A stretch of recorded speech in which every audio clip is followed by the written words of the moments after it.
This week on Avalanches San Diego, we go to San Diego.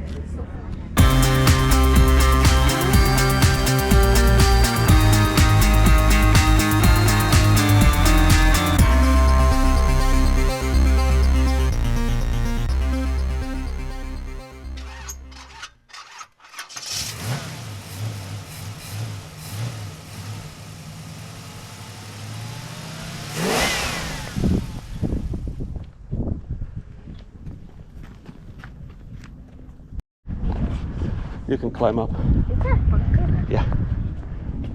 The Point Loma Peninsula is a natural, 422-foot barrier that protects the entrance to San Diego Bay. In 1852, the United States government made the area a military reserve. The War Department designated it Fort Rosecrans in 1899 and began construction on a series of gun batteries.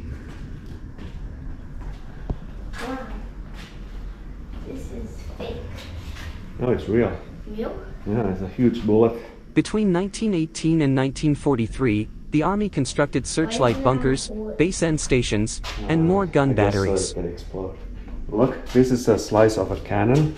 So this is how the cannon looks. Yeah, it's real. That's how a cannon looks inside. It looks so new. Well, I mean, During World War I and World War II, military facilities in Point Loma provided important coastal and harbor defense systems.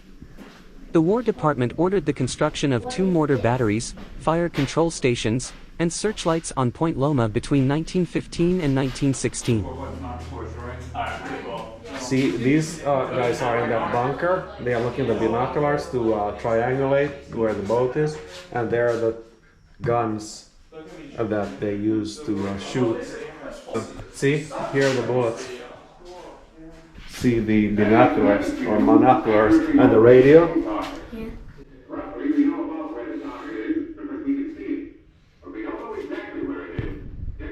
The mortars could fire over Point Loma to hit naval shipping offshore.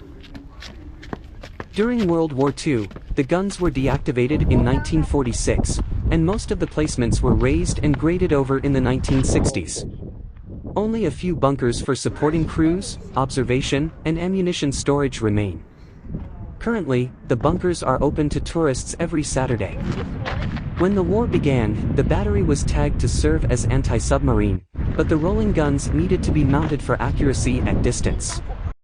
The emplacements, installed by April of 1942, were called Panama mounts because they were first used in defense of the Panama Canal. Maybe it's a telephone cable.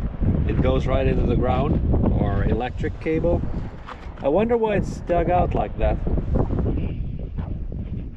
But the old guns were slow to fire, and though they had a greater range, their accuracy, even with the mounts, was suspect.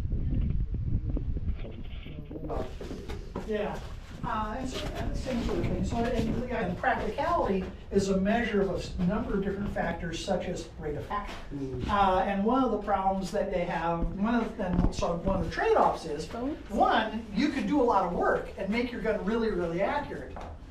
Higher down, which is the reason why sometimes on the smaller guns, they'll just assume a flat plane and go from there, because it makes the mathematics that much easier, that much faster. The here is that they're not noise canceling headsets. So by 1960, everything then. yeah, it picks up. These are old Bakelite handsets. And we've played around with the fire control telephone is actually connected to another E99 down below and forward. And we played around with it. Yeah, you can really hear everything that's going on in the room. And that's the reason why there's a silence. It's basically because it's a very echoey room, and these. This is a butt We can. go down. The problem is everything's moving. Cigarette butt. In the chest. Oh. It's a war chest. Everything's moving quick. This is another phone. Quick today? Because wartime, it was secret, not a lot of that documentation is out there, even today. Yeah, and one of the reasons why is that it's just very difficult to do any sort of research for domestic defense. It just wasn't interesting. Yeah. In your writing, nobody's really done a lot of preservation of it. Yeah. It's hard enough just to do the research for Coast Artillery, and Coast Artillery was a very independent part of the U.S. Army. The new guns were ordered, built and installed by August of 1943. The new battery's effective range was about 4.5 miles. Each weapon required a crew of 15, 9 in the gun squad and 6 in the ammunition squad.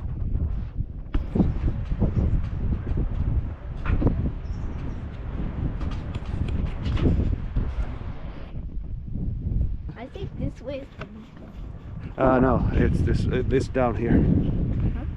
Here. No, I think Oh, okay. that's the way that Yeah, that's another bunker right there. And it's closed. yeah, it says this area is closed off. But here is the same kind of bunker that we just saw up there. See the windows are closed with those metal hatches. So that No battle visited San Diego during the war, and though there were 61 reports of possible enemy submarines or other vessels within range of the guns on Point Loma, they were only fired in practice at benign targets.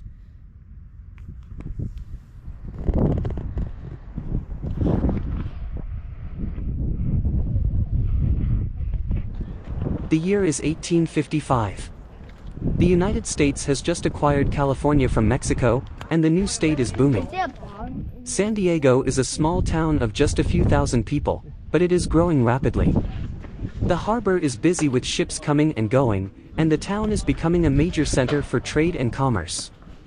In order to protect the ships entering and leaving the harbor, the government decides to build a lighthouse on Point Loma. The lighthouse is completed in 1855, and it is the first lighthouse in California. The lighthouse is manned by a lighthouse keeper and his family, who live in a small house next to the tower. The lighthouse keeper's job is to keep the light burning every night. He also has to keep the tower in good repair and make sure that the lens is clean. The Point Loma Lighthouse serves as a beacon of hope for ships entering and leaving San Diego Harbor for many years. In 1891, a new lighthouse is built at a lower elevation, and the Point Loma Lighthouse is decommissioned. However, the lighthouse is still standing today, and it is a popular tourist destination. The lighthouse is now a museum, and visitors can climb to the top of the tower for a stunning view of the ocean and the surrounding area. I think it can. The lighthouse is also a reminder of the important role that it played in the history of San Diego. I have the need for speed.